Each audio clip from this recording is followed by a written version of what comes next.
قرینے والے قرینے سے بات کرتے ہیں، قرینے والے قرینے سے بات کرتے ہیں، نبی کے عشق میں جینے کی بات کرتے ہیں، اور جہاں بھی ملتے ہیں احمد رضا کے دیوانے بڑے ہی ادب سے مدینے کی بات کرتے ہیں۔ آج کی اس محفل جو منسوب ہے دنیا سنیت کے وہ عظیم رہبر رہنما جسے پوری دنیا حضور حافظ ملت علیہ رحمت و رضوان کی جانب انہی کی بارگاہ میں خراج عقیدت پیش کرنے کے لیے اب میں آپ حضرات کے سامنے خلیفہ حضور قائد ملت استاذ مکرم حضرت علامہ مولانا محمد اسلم صاحب قبلہ برکاتی کو آپ کے روبرو آپ سے ملاقات کرانا چاہتا ہوں، جنہوں نے حضور حافظ ملت علیہ رحمت و رضوان کی زندگی کو بہت قریب سے دیکھا ہے، جو ہمیں نصیحت دیتے وقت اکثر و بیشتر حضور حافظ ملت علیہ رحمت و رضوان کے قول کو پیش کیا کرتے ہیں۔ آئیے آگے سے پیچھے دائیں سے بائیں سب لوگ نعرہ تکبیر اور نعرہ رسالت کی صدا بلند کر لیں۔ نعرہ تکبیر، نعرہ رسالت، عرس حضور حافظ ملت، مسلک اعلی حضرت، مسلک اعلی حضرت، خلیفہ حضور قائد ملت، خلیفہ حضور تاج الشریعہ، جماعت رضائے مصطفیٰ، علماء اہل سنت، نعرہ تکبیر، نعرہ رسالت۔ واہ کیا شان ہے اے حافظ ملت تیری،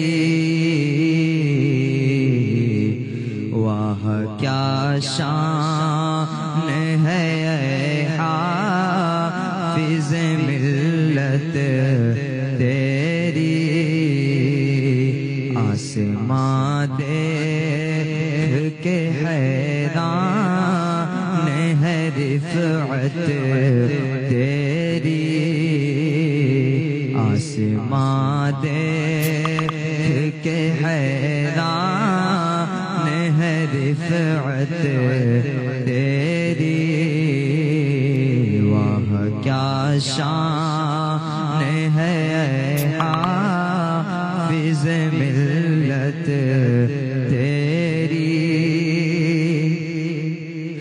باغ فردوس کی صورت میں یہ دینی قلعہ، باغ فردوس کی صورت میں یہ دینی قلعہ، سیدی حافظ ملت ہے کرامت تیری، سیدی حافظ ملت ہے کرامت تیری، واہ کیا شان ہے اے حافظ ملت تیری، تو نے اس باغ کو ہے خون جگر سے سینچا، تو نے اس باغ کو ہے خون جگر سے سینچا، تا قیامت رہے آباد یہ جنت تیری، تا قیامت رہے آباد یہ جنت تیری، واہ کیا شان ہے اے حافظ ملت تیری، اپنے حاسد کو دیا ہے نہ کبھی تو نے جواب، جواب اپنے حاسد کو دیا ہے، نہ کبھی تو نے جواب خدمت خلق تھی بس عادت و فطرت تیری، خدمت خلق تھی بس عادت و فطرت تیری، وہاں کیا شان ہے اے حافظ ملت تیری، آسمان دیکھ کے حیران ہے رفعت تیری، سب سے بڑھ کر ہے یہی تیری ولایت کی دلیل، سب سے بڑھ کر ہے یہی تیری ولایت کی دلیل، یاد آتا تا خدا دے کے صورت تیری، یاد آتا خدا دے کے صورت تیری، وہاں کیا شان ہے اے حافظ ملت تیری، آسمان دیکھ کے حیران ہے رفعت تیری۔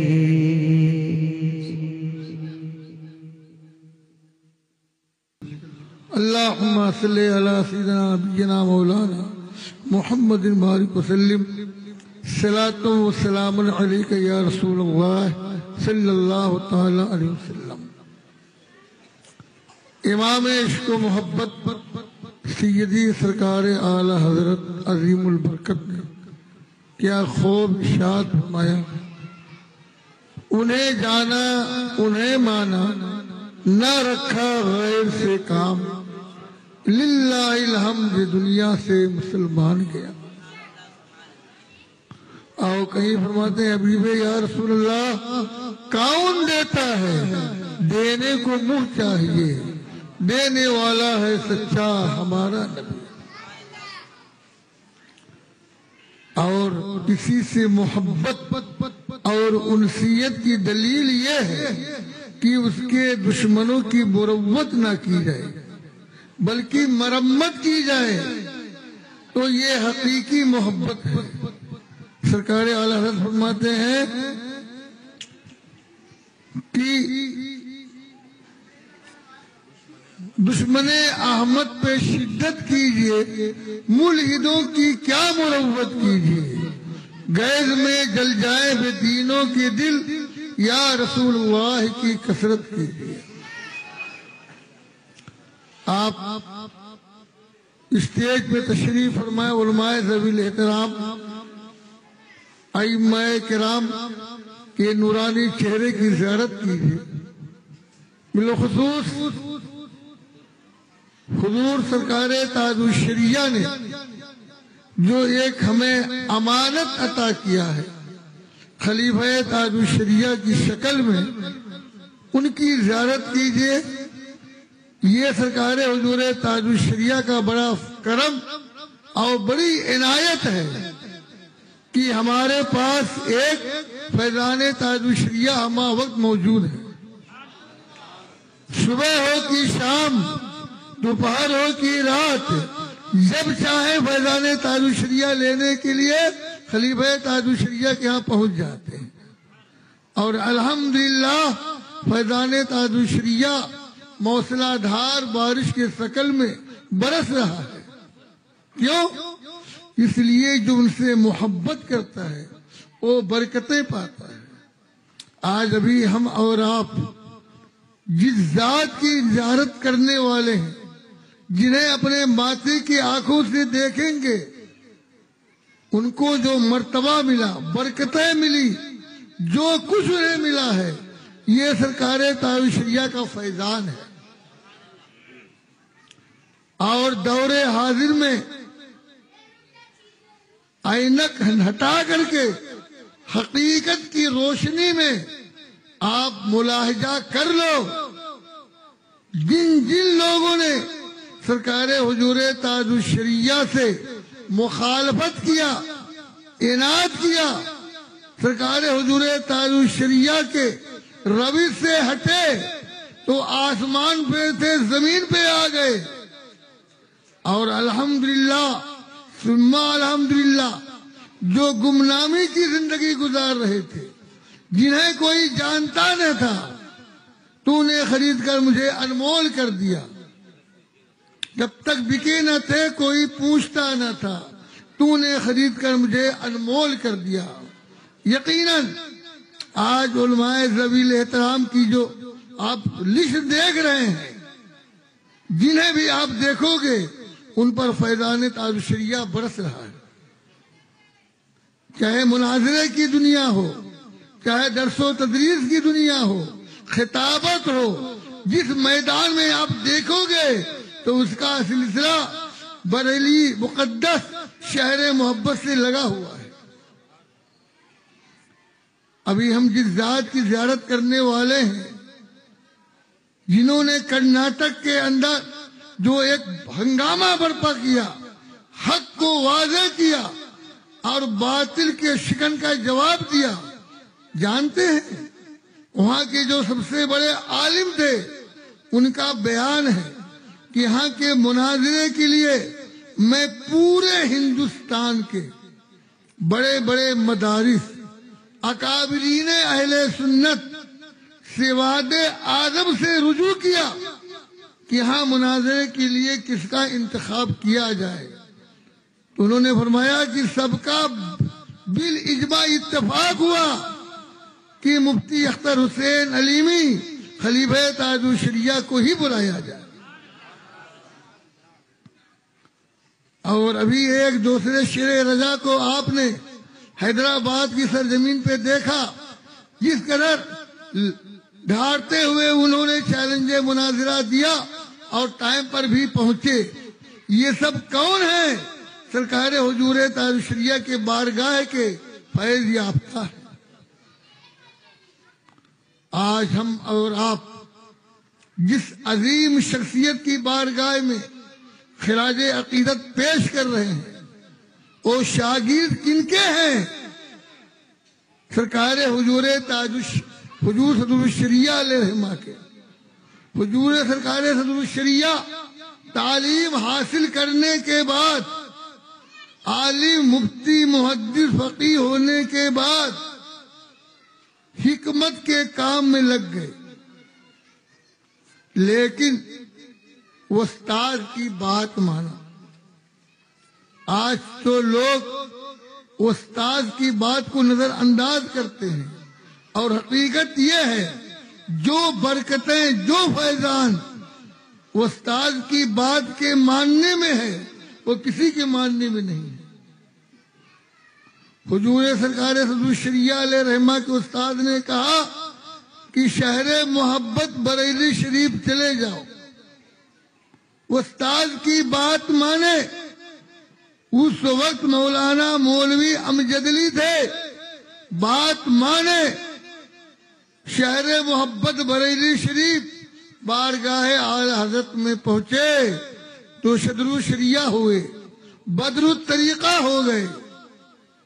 اور سرکار حضور صدر الشریعہ نے جو کنز ایمان ترجمہ قرآن سرکار حضور اعلی حضرت رضی اللہ تعالی عنہ سے لکھوایا، یہ انہی کا حق تھا کہ ان کی جد و جہد اور کوشش اور مسلسل اصرار پر حضور اعلی حضرت رضی اللہ تعالی عنہ کے نوکے قلم سے اور زبان فیض ترجمان سے ایک عظیم قرآن کا ترجمہ کنز ایمان ہمارے اور آپ کے سامنے موجود ہے۔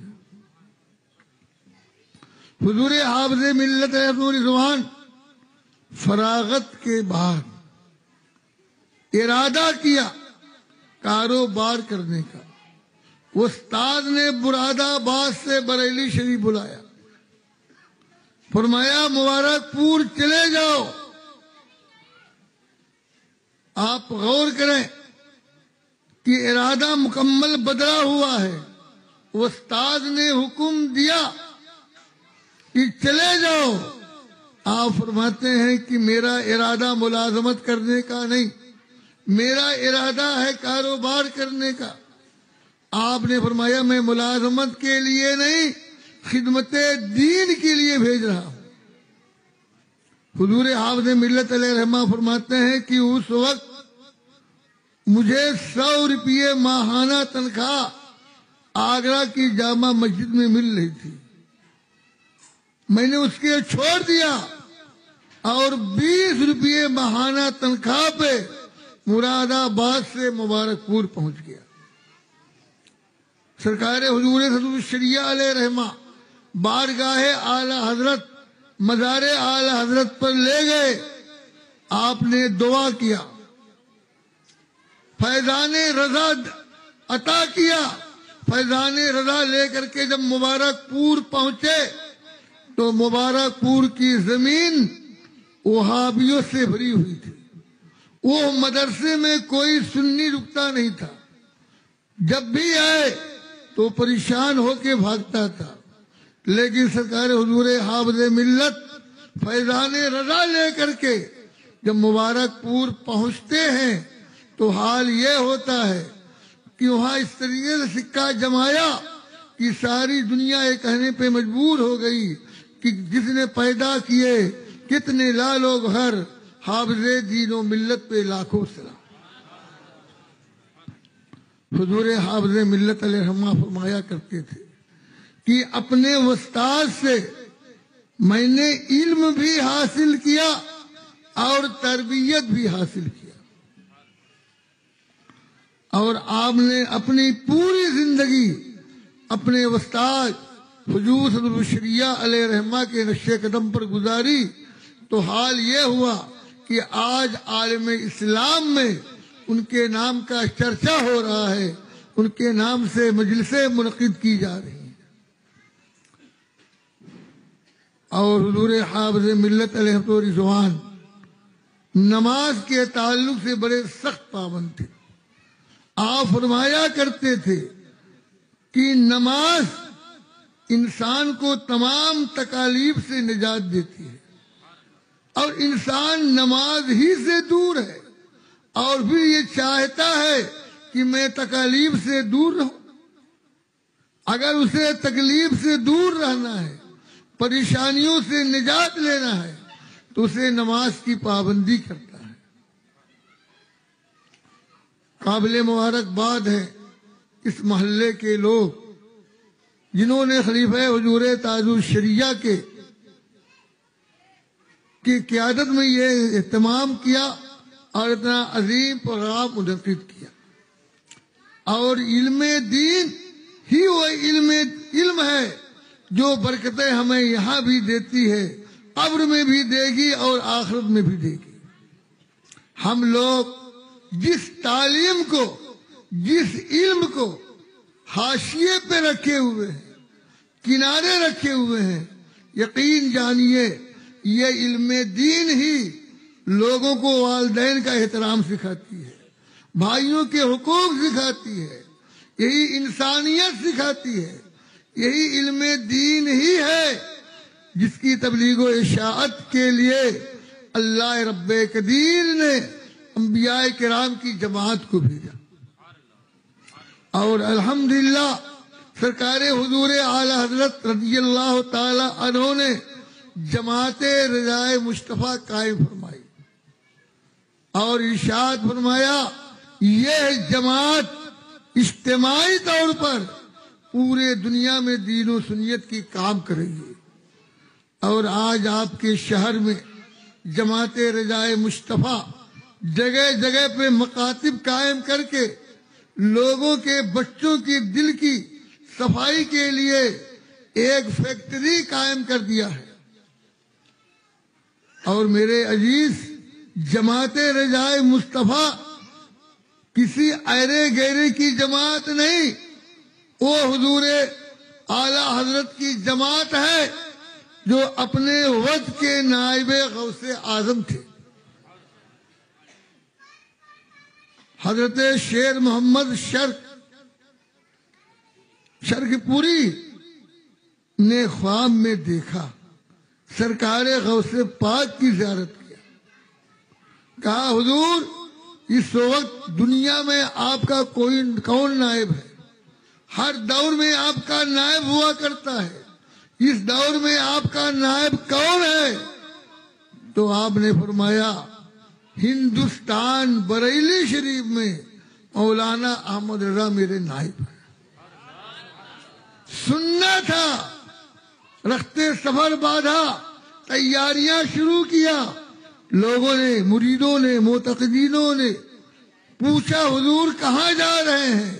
فرمایا نائب غوث اعظم سے ملنے جا رہا ہوں، نائب غوث اعظم سے ملنے جا رہا ہوں.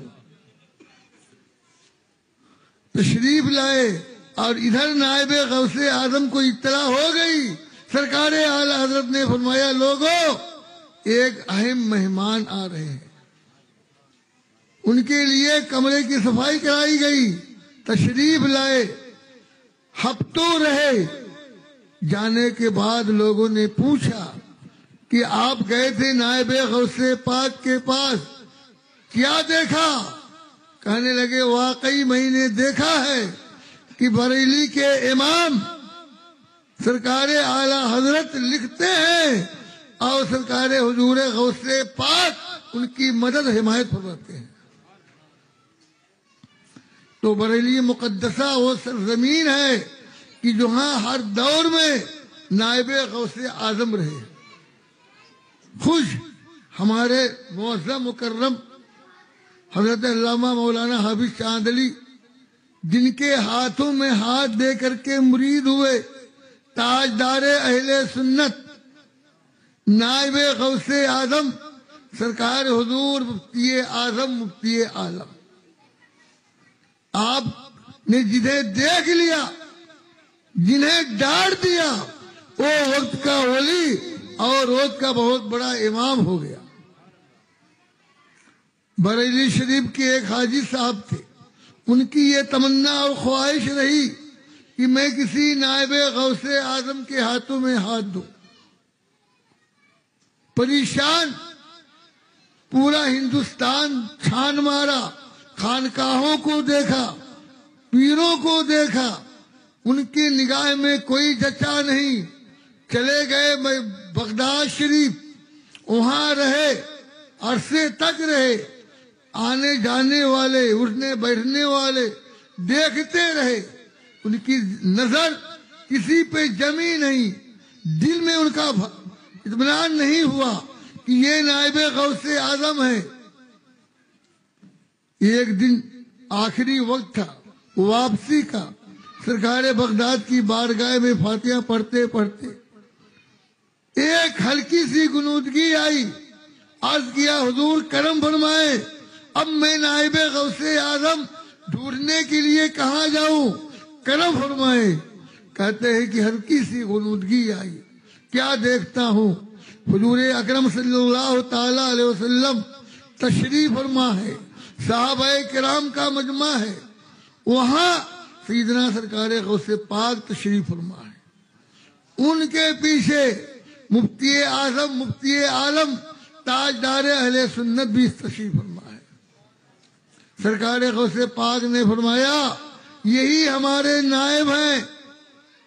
حاجی صاحب کی آنکھ کھلی، پریشان ہو گئے کہ یہ تو ہمارے شہر بریلی شریف کے ہی سرکار مفتی اعظم ہیں اور میں پورا ہندوستان مقداد معلّہ ڈھونڈ رہا ہوں. فرماتے ہیں کہ میں واپس آیا بریلی شریف، بارگاہ اعلیٰ غوث حضور سرکار مفتی اعظم میں حاضری دی تو نائب غوث اعظم جو ہوتا ہے اسے خبر ہوتی ہے. آپ نے فرمایا حاجی صاحب نائب غوث اعظم کے لیے آپ کو بغداد کا سفر کرنا پڑا۔ حاجی صاحب نے کہا حضور خطا ہو گئی پہچاننے میں، تو بریلی شریف وہ مرکز اہل سنت ہے جہاں قادری فیضان جاری ہوتا ہے۔ اسی لیے تو سیدی سرکار حضور تاج الشریعہ نے ارشاد فرمایا اختر قادری خلد میں چل دیا، خلد دعا ہے ہر ایک قادری کے لیے۔ اور یقیناً سرکار حضور تاج الشریعہ اس دور کے نائب غوث اعظم تھے، جو ان سے مرید ہوئے وہ قابل ستائش ہیں، اور یہ نہ جانے کہ سرکار حضور تاج الشریعہ کو ہماری خبر نہیں۔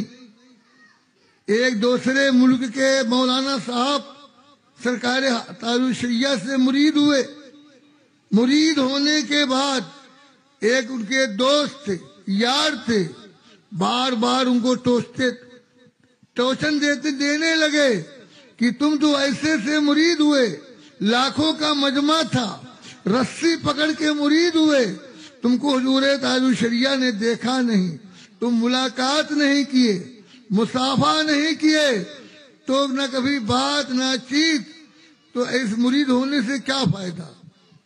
انہوں نے کہا کہ میں مرید ہوا ہوں، پیر کامل سے مرید ہوا ہوں، مرشد کامل سے مرید ہوا ہوں، مجھے یہ ذات یقین ہے کہ میرے پیر کو میرا مرید ہونا معلوم ہے۔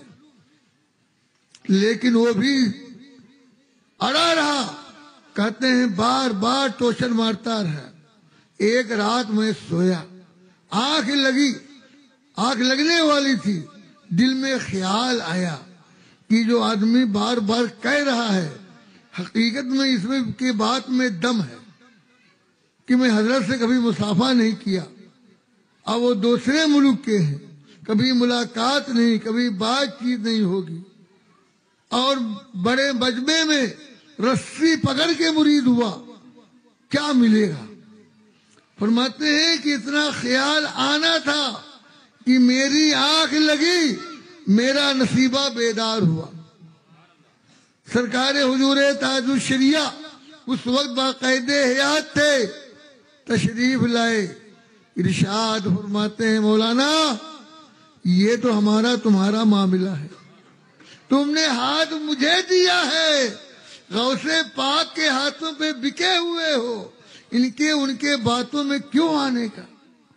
ارشاد فرمایا یہی نا کہ بات کرنے کی بات ہے، لے لو اجد میاں کا نمبر، بات بھی ہو جائے گی۔ تو سرکار حضور تاج الشریعہ اس بلند مقام پر فائز تھے کہ اگر کوئی مرید کے دل میں کوئی خلجان آئے تو انہیں خبر ہوا کرتی تھی، اور الحمدللہ بعد وصال تو اولیاء کرام کے روحانیت میں اور طاقت آ جاتی ہے۔ شیخ عبدالحق محدث دہلوی فرماتے ہیں کہ جو اللہ کے اولیاء ہوتے ہیں، اللہ کے محبوب ہوتے ہیں، وصال کے بعد ان کے ہاں قرب و بود نہیں رہتا، سب قرب ہی ہو جاتا ہے، اور انہیں ہر چیز نظر آتی ہے۔ تو ہمارا بھی وجدان یقین یہ کہہ رہا ہے کہ غلامان تاج الشریعہ نے جو اس محفل پاک کا انعقاد کیا ہے، یقیناً حضور تاج الشریعہ جس کی خبر ہے، اور اسی لیے فرما دیا کہ جہاں بانی عطا کر دے، بھری جنت ہبا کر دے، نبی مختار کل ہیں، جس کو جو چاہیں عطا کر دے۔ اور سرکار حضور تاج الشریعہ نے فرمایا کہ نبی سے اگر محبت کرنا ہے پیور والی، تو میرے عزیزوں یہ بھی دیکھ لو جو اللہ اس کے رسول کے دشمن ہیں، بدگو ہیں، ان سے اپنا ناتا اور اپنا تعلق منقطع کر لو۔ تو ارشاد فرمایا نبی سے جو ہو بیگانہ، نبی سے جو ہو بیگانہ، اسے دل سے جدا کر دو، پدر مادر برادر مال و جان ان پر فدا کر دو. سبحان اللہ. نعرہ تکبیر، نعرہ رسالت، عرس حضور حافظ ملت، مسلک اعلی حضرت، خلیفہ حضور قائد ملت، رہنمائے دین و ملت، جماعت رضائے مصطفیٰ، علماء اہل سنت. نعرہ تکبیر، نعرہ رسالت. ہمیں چاہیے کہ اس دور پرفتن میں زیادہ چھانٹنے اور زیادہ غور و فکر کرنے کی ضرورت نہیں. سرکار حضور تاج الشریعہ کے دامن سے ہم لوگ وابستہ ہیں. ان کے مشن، ان کے موقف پر قائم رہیں. یقیناً سرکار حضور تاج الشریعہ کا فیضان یہاں بھی مل رہا ہے اور انشاءاللہ کل قیامت کے دن بھی ملے گا. اسی لیے سرکار تاج الشریعہ نے تنہا جانے کی بات نہیں کی. فرمایا اختر قادری خلد میں چل دیا. اے میرے غلاموں، اے میرے چاہنے والے، اے قادری غلاموں، سنو جنت تمہارے لیے بھی کھلی ہوئی ہے. اللہ تعالی ہمیں اور آپ کو موقف تاج الشریعہ مسلک اعلی حضرت پر استقامت کی توفیق عطا فرمائے. حضور حافظ ملت والدین. اللہ اکبر. ایک مرتبہ کا موقع ہے.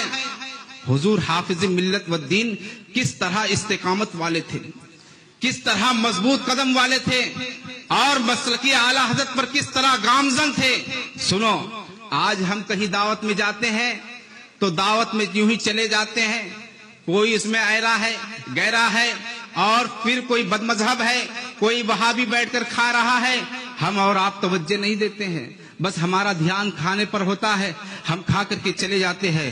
لیکن اللہ اکبر، حافظ ملت والدین ایسے عالم ربانی تھے، ایسے ان کا قدم اتنا مضبوط تھا مسلک اعلی حضرت پر کہ آپ جب پہنچتے ہیں اور جو ٹیبل لگا ہوا ہے، جو دسترخوان لگا ہوا ہے، اس زمانے کے حساب سے جو بھی دسترخوان لگتا تھا وہ دسترخوان لگا ہوا ہے. حافظ ملت والدین پہنچ گئے اور اس کے بعد ابھی بیٹھنا ہی چاہتے تھے کہ اچانک نگاہ پڑتی ہے کہ ایک بد مذہب وہاں پر بیٹھا ہوا، دور دسترخوان پر ایک بد مذہب بیٹھا ہوا ہے. تو حافظ ملت والدین ویسے ہی واپس الٹے قدم ہو جاتے ہیں. لوگ پکڑتے ہیں دامن، حضور آخر کیوں واپس آپ جا رہے ہیں؟ حضور حافظ ملت نے کیا پیارا جواب دیا، جو اللہ اور اس کے رسول کا دشمن ہے میں اس کے ساتھ نہیں بیٹھ سکتا. اس کے بازو میں نہیں بیٹھنا تھا، اس کے قریب میں نہیں بیٹھنا تھا، اس سے گفتگو نہیں کرنا تھا، اس سے بات چیت نہیں کرنا تھا. خالی وہ دور دسترخوان پہ بیٹھا تھا. دسترخوان کی صف ایک تھی، وہ دور دسترخوان پر بیٹھا تھا، لیکن کیا تھا؟ وہ بد مذہب تھا. بد مذہب ہونے کی وجہ سے حافظ ملت وہاں سے چلے آئے اور پوری دنیا والوں کو پیغام دے دیا، اپنے طلبہ کو پیغام دے دیا، اپنے چاہنے والوں کو پیغام دے دیا، اپنے ماننے والوں کو پیغام دیا کہ اے لوگوں سنو، اگر بد مذہب تمہارے سے دور بھی ہو تم اس سے دور ہو جاؤ. اتنا دور ہو جاؤ، اتنا دور ہو جاؤ کہ جیسے دودھ سے مکھی نکال کر کے پھینک دی جاتی ہے اس طرح تم اس سے دور ہو جاؤ. عزیزان ملت اسلامیہ، یہ حافظ ملت ہے، ہمیں اس طرح تعلیم دی ہے، ہمیں اس طرح پیغام دیا ہے. تبھی تو اللہ تعالیٰ نے قرآن پاک میں ارشاد فرمایا، وہ لوگ جو نیک کام کیے، وہ لوگ جو نیک کام کیے، ان قریب اللہ رب العزت لوگوں کے دل میں ان کی محبت پیدا فرما دے گا. خلیفہ حضور قائد ملت سے سماعت کر رہے تھے کہ حضور تاج الشریعہ کی بارگاہ میں رہنے والے اور ان کی بارگاہ سے خوشا چین آج آفتاب و مہتاب بنے ہوئے ہیں، اور یقیناً اللہ والوں کی صحبت ایسے ہی رنگ لاتی ہے. حضور تاج الشریعہ علیہ رحمت و رضوان جن کا ہم ذکر بار بار کرتے ہیں، وہ خود ہی اپنا ذکر یوں کرتے ہیں کہ مفتی اعظم کا ذرہ کیا بنا اختر رضا، اور کہیں یوں کہتے ہیں نگاہ مفتی اعظم کی ہے یہ جلوہ گری، چمک رہا ہے جو اختر ہزار آنکھوں میں۔ تو مشائخ اور بزرگوں کی خدمت میں رہ کر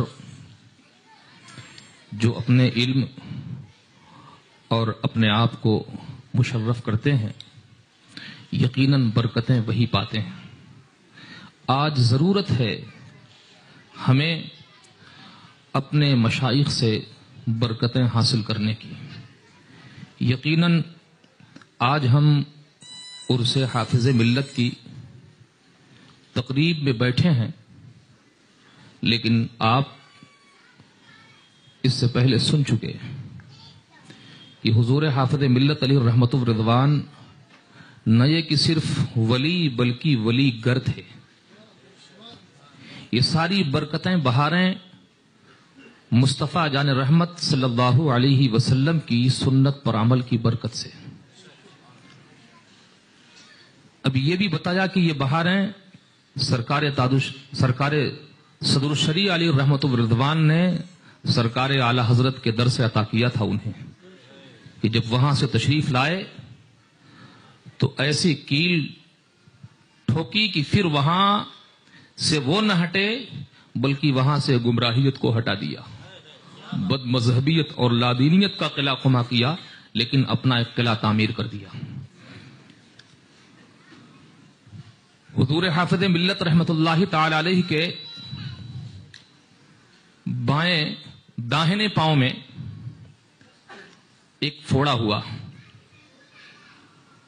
سردی کا زمانہ تھا، ڈاکٹر اسے دیکھنے کے لیے بلائے گئے۔ جب ڈاکٹر آیا تو اس نے کہا کہ ٹھیک ہے وہ پاؤں دکھائیں جس میں زخم ہے۔ تو حضور حافظ ملت علیہ رحمت الرضوان نے پہلے بائیں پاؤں کا موزہ اتارا اور پھر داہنے کا اتارا اور وہ پاؤں اس کے سامنے کیا۔ تو ڈاکٹر صاحب کہنے لگے کہ ارے دیکھنا تو مجھ کو صرف داہنا تھا، آپ ٹھنڈی میں بلا وجہ بایاں بھی اتار دیے۔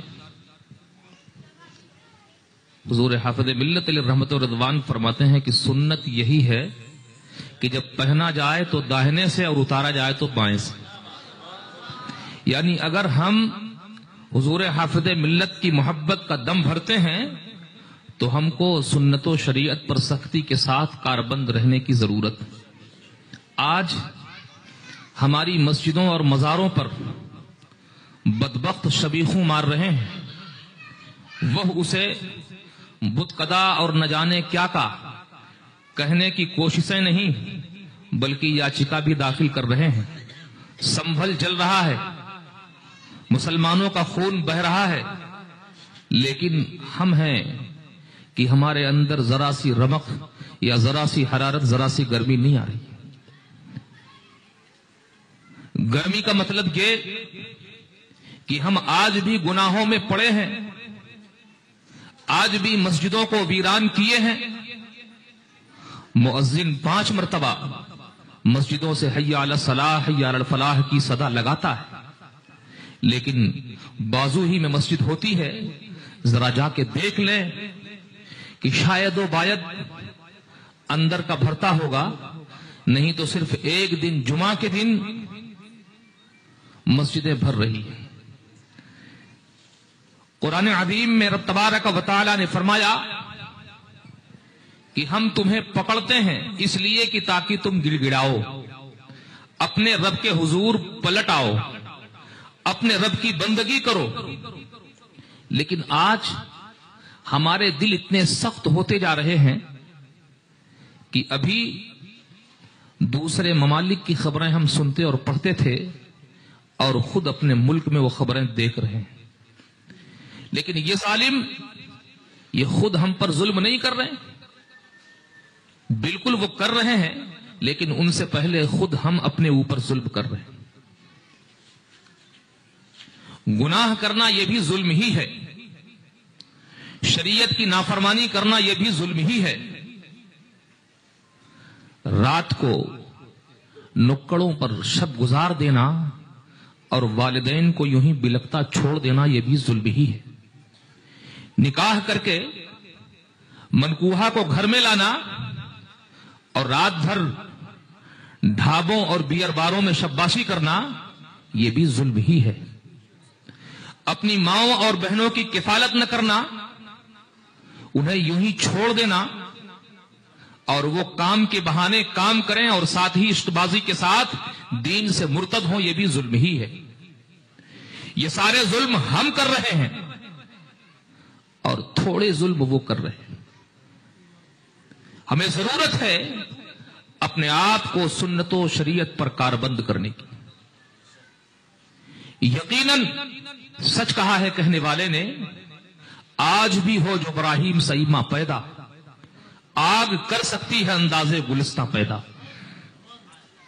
اگر ہم نے اپنی حالت نہیں بدلی تو ایسے ہی جوگی اور موزی تم پر مسلط ہوتے رہیں گے اور اینٹ پر اینٹ بجاتے رہیں گے. لیکن اگر ہم نے اپنے آپ بدل دیا، اپنی زندگی بدل دی. ہمیں یاد آتا ہے ایک دیوانہ جا رہا تھا، راستے سے گزر رہا تھا، اس کے پیر سے چپل سے کیچڑ اڑی اور ایک معشوقہ کے اوپر پڑی. اس سے محبت کرنے والے نے دیکھا کہ میری معشوقہ کے کپڑے گندے اس دیوانے کی وجہ سے، فوراً قریب گیا اور اسے زوردار تھپڑ لگایا. اس نے مڑ کے دیکھا، بھائی کیا غلطی میری؟ کہا تجھ کو سمجھ میں نہیں آتا، سنبھل کے نہیں چلتا، کیچڑ اڑ رہی ہے کسی کے پاؤں، تمہارے پاؤں سے، اور کسی کے کپڑے گندے ہو رہے ہیں. اس نے دیکھا اور دیکھ کے ایک سرد آہ بھری اور آگے چل پڑا. لیکن وہ کوئی معمولی دیوانہ نہیں تھا، وہ بھی کسی کا عاشق تھا، وہ کسی کا چاہنے والا تھا. ابھی چند قدم آگے چلا ہی تھا کہ اس کی سرد آہیں رنگ لائیں. وہ شخص بالا کھانے پر چڑھا اور گرا، اس کا پاؤں ٹوٹ گیا. جیسے ہی پاؤں ٹوٹا لوگ دوڑے اور کہا بس بس، یہ اسی دیوانے کے ساتھ ناانصافی کرنے کا نتیجہ ہے، یہ اسی دیوانے کے تکلیف پہنچانے کا نتیجہ ہے جو تمہارے پاؤں ٹوٹے. اب جلدی بلاؤ اسے، پکڑو اسے، اس سے معافی مانگو، نہیں تو کچھ کام اور بھی بڑھ سکتا ہے. فوراً اسے لوگ گئے، تیزی کے ساتھ پکڑ کے لائے اور کہا بھائی معاف کر دو، مجھ سے غلطی ہو گئی، تم کو بولنا چاہیے تھا لیکن ہم نے تم کو مار دیا، مجھ کو معاف کرنا، اس کی وجہ سے میرے پاؤں ٹوٹ گئے. وہ کہنے لگا کہ جی اگر تم کسی سے محبت کرتے ہو، اگر اس پر کیچڑ پڑ جائے تو تم کو گوارا نہیں، میں بھی کسی سے محبت کرتا ہوں، اگر کوئی مجھ کو مار دے تو اس کو گوارا نہیں. یقیناً اگر ہم اپنے رب کے حضور سربا سجود ہو جائیں. ایک زمانہ تھا کہ چند مٹھی پر مسلمان پوری دنیا پر جہاں جائیں یہی ڈنڈپت کرنے والے ان کے پاؤں چوما کرتے تھے. تمہاری زندگی خود اگر لمبی ہو تو دیکھو کہ تمہارے بچپنے میں کیا حال تھا ان کا. لیکن آج وہ قوم جو کل تمہاری پاؤں چھوتی ہو، آج وہ اس طرح تمہاری عبادت گاہوں پہ حملہ کر رہے ہو، تو کچھ تو ہے جس کی پردہ داری ہے. تو پتا چلا کہ یہ ساری برکتیں بہاریں تمہاری نہیں بلکہ ان مشائخ کی تھی کہ جن کی بدولت تم برکتیں پا رہے تھے. لیکن اب تمہارا رشتہ ان سے کمزور ہو رہا ہے، اللہ والوں سے تمہارا تعلق کمزور ہو رہا ہے. مطلب یہ نہیں کہ تم نے نیاز کرنا بند کر دیا ہے، ہاں تم نے نماز پڑھنا بند کر دیا ہے. تم نے ان سے محبت کا دم تو بھرا ہے، نیازیں کھا کے فجر قضا کیا ہے، اور نیازوں میں بھی احتیاط نہیں کیا ہے، کسی کو بھی کھلایا ہے کسی کا بھی کھایا ہے نہیں، بلکہ تمہیں اکل حلال کھانا ہے، لقمہ حلال کھانا ہے. اگر تم لقمہ حلال کھاؤ تو تمہاری زبانوں میں وہ اثر ہوگا، اللہ تبارک و تعالی تمہاری دعائیں قبول فرمائے. تم جو کہو رب وہ پورا فرما دے. کب؟ جب تم اکل حلال کھاؤ گے، تب اس کی بندگی کرو گے. تب تمہیں تو اس نے پیدا کیا ہے اپنی بندگی کے لیے، قرآن عظیم فرماتا ہے وما خلقت الجن والانس الا لیعبدون، کہ ہم نے جنات اور انسان کو اس لیے پیدا کیا تاکہ وہ میری عبادت کریں. لیکن آج ہم اس کی جی حضوری میں اس سے نوٹیں لینے کے چکر میں ہمیں یہ نظر نہیں آتا کہ حلال کیا ہے حرام کیا ہے. میرے عزیزو، فاقہ رہنا تو گوارا کرو، لیکن لقمہ حرام گلے سے اتر جائے یہ ہرگز گوارا نہ کرنا. محبوب الہی کی زندگی یاد کر لو. حضور محبوب الہی رحمت اللہ تعالی علیہ کی والدہ محترمہ فرماتی ہیں کہ بابا نظام کے کمال میں ہمارا بھی حصہ ہے، اور وہ یہ کہ میں نے بابا نظام کو کبھی بغیر وضو دودھ نہیں پلایا. جب ہماری مائیں اور بہنیں اپنے بچوں کی تربیت اس طرح کرتی تھیں تو بچہ کبھی محبوب الہی بنتا تھا اور کبھی حضور غریب نواز ہوا کرتا تھا. محبوب الہی علیہ رحمت و رضوان فرماتے ہیں کہ میرے والد کا چونکہ انتقال ہو گیا تھا، میری والدہ میری کفالت کرتی تھی. میں بڑے امیر کبیر گھر کا نہیں، بلکہ میری ماں لوگوں کے گھروں میں کام کرتی تھی، اور جو مل جاتا اسی پر گزارا ہوتا. اور اگر کسی دن کام نہیں ملتا تو میری یہ ماں یہ نہیں کہتی کہ بیٹے کھانا نہیں ہے آج، بلکہ فرماتی کہ بابا نظام ہم لوگ کل اللہ کے مہمان ہیں، ہم لوگ کل اللہ کے مہمان ہیں. بابا نظام فرماتے ہیں کہ بس میں سمجھ جاتا کہ کل ہم لوگوں کو روزہ رکھنا ہے. صبح سحری میں پانی پی کر روزے کی نیت کرتے اور پھر افطار پانی سے کر لیا کرتے. تو جب یہ شکر گزار زبانیں ہوتی تو اللہ تبارک و تعالیٰ ان کی لاجیں رکھتا تھا. تو ہمیں ضرورت ہے اپنے ارد گرد اپنے پاس پڑوس پر بھی نظر رکھنے کی. ہم ذرا دیکھیں کہ ہم کیا کر رہے ہیں اور ہمیں کرنا کیا تھا. رب نے ہمیں بھیجا کیوں ہے اور ہم نے کیا کیا ہے. تھوڑی دیر آپ رات میں جب سونے کے قریب جائیں تو اپنا محاسبہ کر لیں کہ آج میں نے دن بھر کیا کیا کیا ہے. کیا قرآن عظیم کی تلاوت کی ہے؟ کیا درود پاک محبوب صلی اللہ علیہ وسلم پر پڑھا ہے؟ کیا برائیوں سے اپنے آپ کو بچایا ہے؟ کیا نمازوں کو ان کے وقتوں پر ادا کیا ہے؟ اگر جواب نہ میں ہو تو توبہ کریں اور یہ عزم کریں کہ کل سے انشاءاللہ ہم اس کی پابندی کریں گے. آج کوئی گھر نہ ہوگا جو اختلاف و انتشار کا شکار نہ ہو، جو بے برکتی کی شکایت نہ کرتا ہو. لیکن ذرا سوچو یہ بے برکتی آتی کہاں سے، یہ فتنہ و فساد پھیلتا کہاں سے. سرکار فرماتے ہیں اگر کسی گھر میں سورہ بقرہ شریف کی تلاوت کر دی جائے تو 3 دن تک شیطان اس گھر پر قبضہ نہیں کر سکتا، اس گھر میں فتنہ و فساد نہیں پھیلا سکتا. اگر ہم سورہ بقرہ شریف کی تلاوت کا اہتمام کر لیں کہ ہر تیسرے دن، تو ہم شیطان کے شر سے محفوظ ہو جائیں. معلوم ہے جب بندہ بغیر بسم اللہ پڑھے بغیر سلام کیے گھر میں داخل ہوتا ہے تو اس کے ساتھ شیطان بھی داخل ہو جاتا ہے. تم یہ علی گڑھی تالا لگاتے رہو، یہ تالا تمہارے لیے ہے، تالا اس کے لیے نہیں ہے. اگر اس کے لیے تالا لگانا ہے تم کو اللہ تعالی کا تالا لگانا ہوگا. سرکار فرماتے ہیں کہ برتن اگر کھلے ہوں تو بسم اللہ شریف ہی پڑھ کر ایک لکڑی رکھ دو تاکہ بلائیں سما نہ پائیں. بسم اللہ شریف پڑھ کر اگر تم نے دروازہ بند کیا تو رات میں جو منتشر ہوتی ہیں بلائیں وہ تمہارے گھر میں داخل نہیں ہوگی. بسم اللہ شریف پڑھ کر تم نے داخلہ گھر میں کیا تو تمہارے ساتھ شیطان داخل نہیں ہوگا بلکہ صرف تم داخل ہوگے. لیکن جو بغیر بسم اللہ پڑھے بغیر سلام کے گھر میں داخل ہوتا ہے تو اس کے ساتھ ساتھ شیطان بھی داخل ہوتا ہے. اور جب گھر میں جاتا ہے تو کہتا ہے چلو رہنے کا ٹھکانہ تو مل گیا. پھر وہ کھانے کے وقت بسم اللہ بھلواتا ہے تو کہتا ہے کھانے کا بھی انتظام ہو گیا. سونے کے وقت وہ قریب آتا ہے کہ تو کچھ مت پڑھ تاکہ میں تیرے پاؤں ہاتھ دباتا رہوں، تیرے ہاتھ پاؤں دباتا رہوں گا میں. پھر بندے کو سستی کاہلی اور گناہوں میں ملوث ہو کے وہ نیند میں آ جاتا ہے.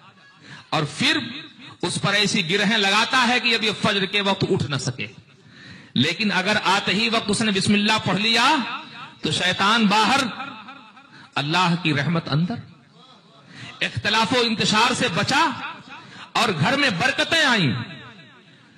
اور اپنے گھروں کو جنت نشان بناؤ۔ یہ چھوٹی آبادی نہیں، بہت بڑی آبادی ہے، لیکن اس بڑی آبادی سے اپنی مسجدوں کو بھی آباد کرو۔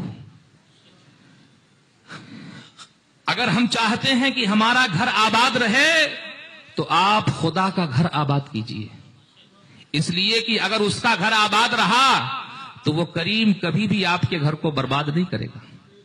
وہ بڑا مہربان مولا ہے، بڑا کریم مولا ہے، لیکن اگر آپ نے اس کے گھر کو ویران کیا تو یہ اس کے گھر کو ویران کرنا نہیں، بلکہ یہ اپنے گھر کو ویران کرنے کی دعوت دینا ہے۔ آج جو مسجدیں ویران ہیں اور ہم ان کو سجدوں سے آباد نہیں کرتے تو کیا ان کی بددعائیں نہیں ہوتی؟ کیا وہ بددعائیں نہیں کرتی؟ اگر ہم چاہتے ہیں آشائش، سکون اور اطمینان، تو ہمیں شریعت و سنت پر سختی کے ساتھ کاربند ہونا ہوگا۔ آج جس بزرگ کی یاد میں ہم یہاں بیٹھے ہیں وہ کون لگتے ہیں ہمارے؟ کون سا رشتہ اور ناتا ہے ہمارا ان سے؟ ہاں، وہ رشتہ ہے جو سب سے مضبوط تر ہے۔ انہوں نے نبی کی سنت کی آبیاری کی، وہی رشتہ ہمارا اور ان کا ہے۔ تو اگر تم نبی کے سچے عاشق بن جاؤ تو پوری دنیا تمہاری ہے۔ سچ کہا کہ محمد سے وفا تو نے تو ہم تیرے ہیں، یہ جہاں چیز کیا ہے، لوح و قلم تیرے ہیں، سب تیرا ہی ہے۔ یہ لاکھ نارسی لاتے رہیں، لاکھ کچھ کرتے رہیں، لیکن اگر تم نے رب کی بندگی چھوڑ دی، نبی کی سنت پر استقامت سے منہ موڑ لیا، تو پھر تمہارا بھی تمہارا نہیں رہ جائے گا۔ اور اس کی مثالیں اپنے سامنے دیکھو۔ آج جہاں بہت ساری دوسری دشواریاں ہیں، وہاں ایک مشکل یہ بھی ہے کہ ہم اپنے دین و مذہب کے سختی کے ساتھ کاربند نہیں۔ درود پاک پڑھیں۔ اللہم صلی علی سیدنا و شفیعنا و نبینا مولانا محمد مبارک وسلم، صلاۃ و سلام علیک یا رسول اللہ صلی اللہ تعالی علیہ وسلم۔ تو اپنے آپ کو پابند بنائیں اور اپنے گھر میں بھی اسلامی ماحول نافذ کرنے کی کوشش کریں۔ اس لیے اگر چاہتے ہیں کہ آپ جو کما کے لاتے ہیں اس میں برکتیں ہوں، تو گھر میں جو حضرات رہتی ہیں، جو خواتین رہتی ہیں، اگر گھر میں آپ نے قرآن عظیم کی تلاوت کا اہتمام رکھا ہے، درود پاک پڑھنے کا انتظام رکھا ہے، تو انشاءاللہ جو آپ لائیں گے اس میں برکت ہی برکت ہوگی۔ لیکن آپ چاہے لاکھ کما کر لا لیں اور گھر میں یہ کام نہ ہو تو آپ بے برکتی کی شکایت کرتے رہیں گے۔ اس لیے نماز کو تو اولی درجہ دیجئے، اس کا اہتمام تو نافذ کیجئے۔ ایک جگہ ابھی حضور قائد ملت، خلیفہ قائد ملت کے ساتھ جانا ہوا، وہاں صاحب خانہ نے شکایت جو کی، آپ زر سے لکھنے کے قابل، کہا حضرت یہ 3 بچے ہیں، تینوں میں یہ تیسرا بچہ نماز نہیں پڑھتا،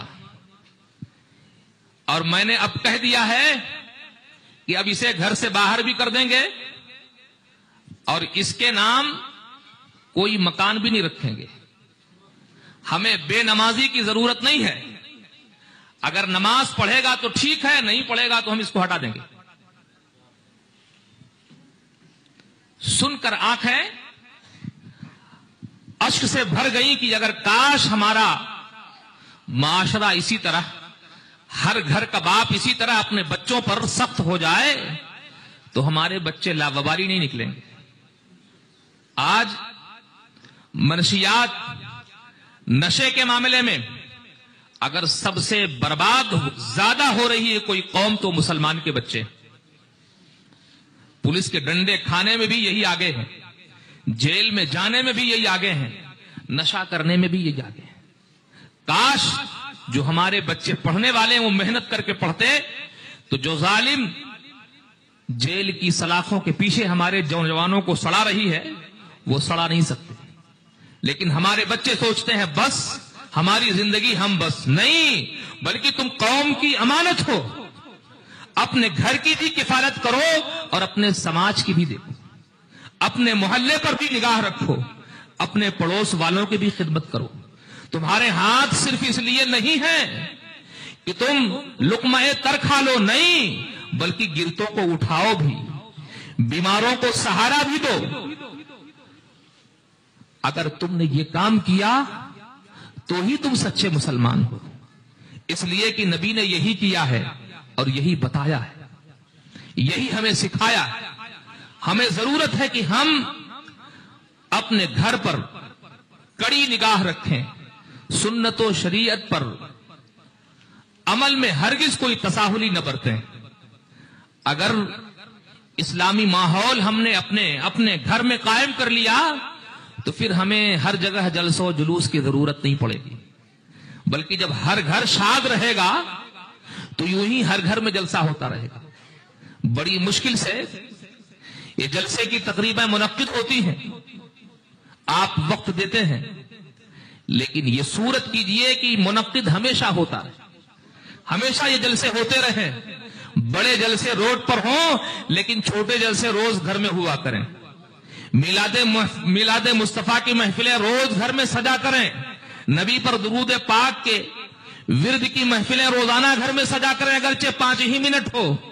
اگر ہمارا گھر اس طرح مقدہ ہو جائے تو پھر ہمارے بچے نسڑی نہیں نکلیں گے, ادھر ادھر کے عشق میں مبتلا نہیں ہوں گے, بلکہ آپ جب نکلیں گے تو عشق مصطفیٰ میں گنگناتے ہوئے نکلیں گے کہ جہاں بانی عطا کر دیں, بھری جنت ہوا کر دیں, نبی مختار کل ہیں, جس کو جو چاہیں عطا کر دیں. پھر وہ ادھر ادھر کے دروازے پر نہیں پڑیں گے, بلکہ مصطفیٰ جان رحمت صلی اللہ علیہ وسلم کے در پر جانے کی تمنا کریں گے کہ ہمیں زمانے کی بھیک ادھر ادھر سے نہیں لینی ہے, بلکہ مصطفیٰ جان رحمت صلی اللہ علیہ وسلم کے در دولت سے لینی. اسی کو حضور صدر الشریعہ نے کہا کہ کس چیز کی کمی ہے, آقا تیری گلی میں, دنیا تیری گلی میں, عقبہ تیری گلی میں. ساری برکتیں بہاریں اللہ تبارک و تعالی نے اپنے محبوب کو عطا کی, اور اب یہ اسے ہی ملے گی جو محبوب کا رہے گا. تو ہمیں ضرورت ہے انہی کی طرف پلٹ پلٹ کر جانے کی, پھر کے جانے کی, انہی کی سنت پر سختی کے ساتھ کاربند رہنے کی. اور اگر ہم نے یہ اپنا لیا تو انشاءاللہ ہمارے جلسے بھی کامیاب, ہماری زندگی بھی کامیاب. یہ جلسے اسی لیے ہوتے ہیں کہ تاکہ ہم سنتوں کے عامل بن جائیں, مصطفیٰ جان رحمت صلی اللہ علیہ وسلم کے سچے عاشق بن جائیں. ہماری زندگی ادھر ادھر کے لیے نہیں ہے. کسی نے بڑے اچھے انداز میں کہا ہے کہ متاع اشک نہیں ہے ادھر ادھر کے لیے, بچا کے رکھ اسے طیبہ کی رہ گزر کے لیے. کہ تم وہاں کے مسافر ہو, تمہیں یہ کچھ کرنا چاہیے. درود پاک پڑھیں. اللهم صل على سيدنا وشفيعنا ونبينا مولانا محمد وبارك وسلم صلاة وسلاما عليك يا رسول الله صلی اللہ تعالی علیہ وسلم. ہماری مائیں اور بہنیں یہ بھی برابر کی حصے دار ہیں اسلام میں. ایسا نہیں کہ ان کا کچھ حصہ نہیں, بلکہ یہ وہ مائیں اور بہنیں ہیں کہ جن کے گود میں اسلام پلتا ہے, جن کے گود میں شہزادے پلتے ہیں, جن کے گود سے ہمیں مجاہد ملتے ہیں. اگر یہ صحیح ہو جائیں تو انشاءاللہ آدھا گھر صحیح ہو گیا. ہمیں ان کے لیے بھی ضرورت ہے کہ ہم انہیں اسلامیات کے تعلق سے انہیں کالجوں میں بعد میں لیکن مدرسوں میں پہلے انہیں داخل کریں. اس لیے کہ اگر ہم نے پہلے ان کے اندر عشق مصطفیٰ بھر دیا, عشق مصطفیٰ کا رنگ ڈال دیا, تو یہ جہاں بھی جائیں گے رنگ مصطفیٰ ہی میں رہیں گے, عشق مصطفیٰ ہی میں گنگنائیں گے. لیکن اگر ہم نے کالجوں اور اسکولوں کی طرف پہلے دھیان دیا اور مدرسوں کو چھوڑ دیا تو پھر حال یہ ہوگا کہ ہمارے گھر کی بربادی کوئی روک نہیں سکتا. انہیں دین سے ہم دور کر دیں تو ہم نے خود انہیں بگاڑ دیا. اللہ تبارک و تعالی فرماتا ہے یا ایتھا النفس المطمئنہ ارجعی الی ربک راضیۃ مرضیہ. اے نفس مطمئنہ پلٹ اس طرح اپنے رب کی طرف کہ وہ تجھ سے راضی ہو اور تو اس سے راضی ہو. تمہیں یہ جو زندگی ملی ہے اللہ و رسول کی رضا حاصل کرنے کے لیے کہ تم جب پلٹو تو اس طرح پلٹو کہ اللہ و رسول کے حضور سرخرو ہو سکو. سرکار فرماتے ہیں کہ بندہ دنیا سے رخصت نہیں ہوتا مگر اپنا مقام دیکھ لیتا ہے, اپنا انجام دیکھ لیتا ہے, جنت یا جہنم.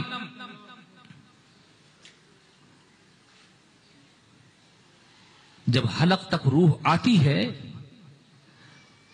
تو آنکھیں ٹک ٹکی باندھ کر دیکھتی ہیں لیکن پہچاننے سے قاصر رہتی ہیں. زبان رہتی ہے لیکن بولنے سے گونگ ہو جاتی ہے. اس وقت وہ صرف دیکھتا رہتا ہے, اوپر نیچے دائیں بائیں. سرکار فرماتے ہیں جب وہ وقت آتا ہے تو مرنے والے کو تاحد نگاہ فرشتے ہی فرشتے دکھائی دیتے ہیں. ایسے وقت میں کافر کو بھی یقین ہو جاتا ہے اسلام کے حق ہونے کا, لیکن اس وقت کا ایمان معتبر نہیں. اگر مرنے والا ایمان والا اعمال صالحہ کرنے والا ہوتا ہے تو اس کے آگے پیچھے دائیں بائیں جہاں تک نگاہ پہنچتی ہے سب رحمت کے فرشتے ہی فرشتے رہتے ہیں. وہ دیکھ کر خوش ہوتا رہتا ہے, اس کی خوشی کی انتہا نہیں رہتی. لیکن اگر مرنے والا بے دین ہے, گنہگار ہے, تو اس کی جہاں تک نگاہ جاتی ہے عذاب کے فرشتے ہی فرشتے دکھائی دیتے ہیں. عذاب تو بعد میں ہوگا لیکن ان کو دیکھ کر ہی اس کی حالت خراب ہو جاتی ہے. اس وقت اس کے دائیں بائیں جو فرشتے ہوتے ہیں کرامن کاتبین, یہ بھی اسے کوسنا شروع کرتے ہیں. اگر نیک بخت ہوتا ہے تو داہنے جانب کا فرشتہ کہتا ہے مبارک ہو مبارک, تیری صحبت میں بڑی بڑی محفلیں ملی, تیری صحبت میں ہمیں نیکیاں لکھنے کو میسر آئی, مسجدوں میں تو لایا, درگاہوں پہ تو لایا, روضہ رسول پر حاضری کے لیے لایا, بڑی برکتیں کی تو نے, بڑی نیکیاں لکھوائی. اللہ تبارک و تعالیٰ تجھے جلد جنت میں پہنچا دے, تیرا حوریں انتظار کر رہی ہیں. اب اس کے خوشی پر خوشی کی انتہا نہیں رہتی. لیکن اگر وہ بے ایمان ہوتا ہے تو بائیں جانب کا فرشتہ کہتا ہے برا ہو تیرا, اس لیے کہ تو نے مجھے بری محفلوں میں بیٹھنے پر مجبور کیا, برائیوں کے لکھنے پر مجبور کیا, ایسی صحبت میں رہا کہ تو سوائے گناہ کے کچھ نہ کیا. جا تیرا جہنم انتظار کر رہی ہے, دردناک عذاب تیرے لیے. اس وقت بندہ سنتا ہے اور اس کے افسوس پر افسوس بڑھتا جاتا ہے, تکلیف پر تکلیف بڑھتی جاتی ہے. سرکار فرماتے ہیں بندہ دنیا سے رخصت نہیں ہوتا مگر یہ دیکھ لیتا ہے کہ اس کا مقام کیا ہے. تو عقل مند وہ ہے کہ جو حساب ہونے سے پہلے اپنے حساب کلیئر کر لے, اپنی زندگی کا مشاہدہ محاسبہ کرے اور دیکھے کہ ہماری زندگی کس ڈگر پہ ہے, ہم کس راستے پر چل رہے ہیں. اگر دین کا راستہ ہے, شریعت کا راستہ ہے تو مبارک ہو, اور اگر ہمارا راستہ کہیں اور جا رہا ہے تو اپنے آپ کو ایسے راستے پر چلنے سے بچائیں. میرے عزیزوں, یہ محفل عرس حافظ ملت اسی لیے منعقد ہے کہ ہم حضور حافظ ملت کی بارگاہ کرم میں خراج عقیدت پیش کر کے برکتیں حاصل کریں, اور یہ بھی دیکھیں کہ ان کو برکتیں کہاں سے ملی. تو وہ برکتیں سنت و شریعت پر استقامت کی برکت ہے جو آج چار دانگ ان کا سکہ چل رہا ہے اور نام لیا جا رہا ہے. ہمیں یاد آتا ہے ایک جلسے میں بڑی دیر ہو گئی, لوگ آئے, علماء کرام بھی تھے, مفتی اعظم کانپور بھی تھے, گئے اور تیزی کے ساتھ حضور حافظ ملت اپنے کمرے میں سو گئے اور باقی یہ چلتے رہے, چہل قدمی کرتے رہے. حاضر باش کسی نے پوچھا کہ حضور ذرا آرام کر لیتے, تھوڑا وقت باقی ہے، آرام کر لیتے. فرمایا بس تھوڑا ہی وقت بچا ہے فجر میں، کہیں ایسا نہ ہو کہ سوؤں تو فجر غائب ہو جائے، اس لیے فجر پڑھ کر ہی لیٹوں گا تاکہ فجر قضا نہ ہونے پائے. تو عرض کیا کہ حضور حافظ ملت علیہ رحمت و رضوان تشریف لے گئے، وہ تو آرام کر رہے ہیں. ارشاد فرماتے ہیں کہ حضور حافظ ملت علیہ رحمت و رضوان نے سنت کو، عبادت کو اپنی عادت بنا لیا ہے. ابھی جیسے ہی وقت ہوگا فوراً اٹھ جائیں گے. ان کے پاس بھی پہنچ کر اس غلام نے عرض کیا حضور کیا بات ہے؟ لوگ چہل قدمی کرتے رہے، انتظار کرتے رہے کہ اب سوئیں گے، پہلے نماز پڑھ لیں پھر سوئیں گے، کہیں ایسا نہ ہو نماز چھوٹ جائے. لیکن آپ کو دیکھا کہ فارغ ہوئے، فوراً آرام کرنے گئے، لیکن کسی کے بغیر جگاہے پھر وقت پر اٹھ بھی گئے، نماز کے لیے اٹھ گئے. آخر معاملہ کیا ہے؟ ارشاد فرماتے ہیں دراصل میرے والد محترم نے یہ مجھے تربیت دی تھی کہ جب میں بچہ تھا، چھوٹا تھا، اور والد محترم نماز فجر کے لیے تشریف لے جاتے تو پہلے ہم کو جگایا کرتے، جگا کر مسجد جایا کرتے تھے، جگا کر ساتھ لے جایا کرتے تھے. اور کبھی کبھی اگر ایسا معاملہ ہوا کہ ہم مسجد نہ گئے اور یہیں رہ گئے تو آنے کے بعد حضور حافظ ملت فرماتے ہیں کہ آنے کے بعد ابا حضور جگاتے نہیں تھے بلکہ کان پکڑ کے یوں فضا میں بلند کر دیتے تھے. اس کی سختی، درد ایسا محسوس ہوتا تھا کہ ابھی کیا ہو جائے گا. فرماتے ہیں بس وہ وجہ ہے کہ جیسے ہی فجر کا وقت ہوتا ہے ایسا لگتا ہے جیسے کہ آج بھی والد محترم کہہ رہے ہیں عبدالعزیز فجر کی نماز کا وقت ہو گیا ہے. آج بھی میں اٹھ جاتا ہوں. میرے عزیزوں تو سنو اس کو، ہمیں چاہیے کہ ہم اپنے بچوں کی ایسی تربیت کریں جس تربیت کا ذکر حضور حافظ ملت علیہ رحمت و رضوان فرماتے ہیں.